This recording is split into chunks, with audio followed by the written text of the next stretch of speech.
أعوذ بالله من الشيطان الرجيم. بسم الله الرحمن الرحيم.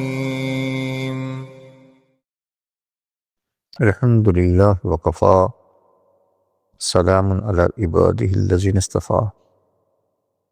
امام ترمذی رحمہ اللہ نے شمائل میں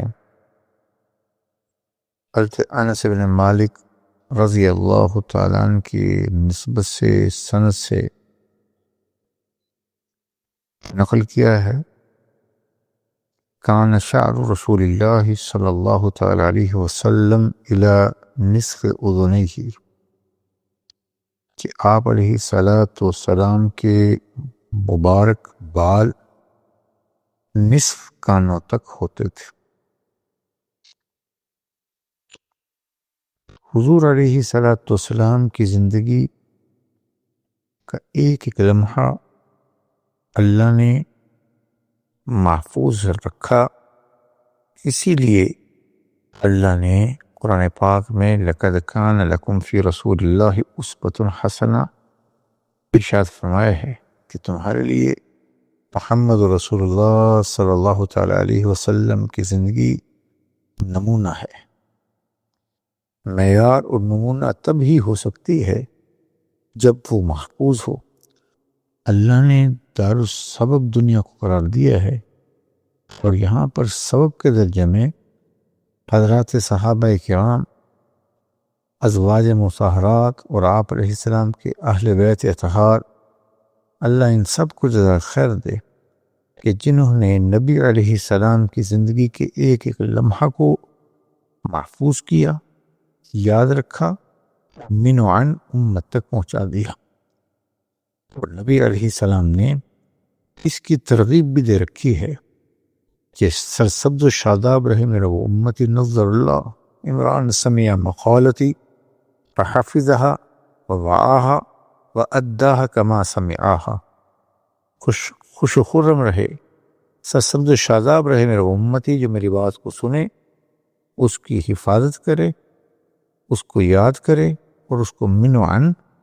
دوسرے لوگوں تک پہنچا دے۔ حضور علیہ السلام کی زندگی کا ایک لمحہ، آپ علیہ السلام کی حالات مبارکہ اور آپ کی ظاہری شکل و صورت، اللہ جزائے خیر دے، امت نے اس کو بھی محفوظ رکھا۔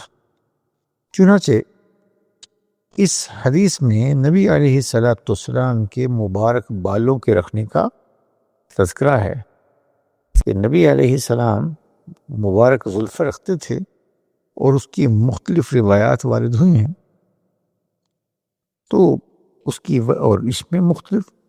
روایات ہیں، اور علماء نے لکھا کہ وجہ اس کی یہ ہے کہ بال بڑھنے والی چیز ہے۔ ایک زمانہ میں اگر کان کی لو تک تھے تو دوسرے زمانہ میں اس سے زائد، اس لیے کہ حضور پاک صلی اللہ تعالیٰ علیہ وسلم کا سر مڈانا چند مرتبہ ثابت ہے۔ تو جس نے قریب کا زمانہ نقل کیا اس نے چھوٹے بال نقل کر دیے،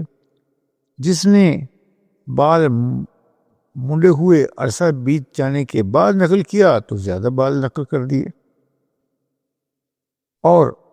بعض علماء نے اس کی یہ بھی تعبیر نقل کی ہے کہ اس سر مبارک کے اگلے حصے کے بال وہ کان کے نصف تک پہنچ جاتے تھے، اور مبارک سر کے وسط کے بال اس سے نیچے، اور آخری سر مبارک کے بال وہ مونڈھوں کے قریب تک پہنچ جاتے تھے۔ بہرحال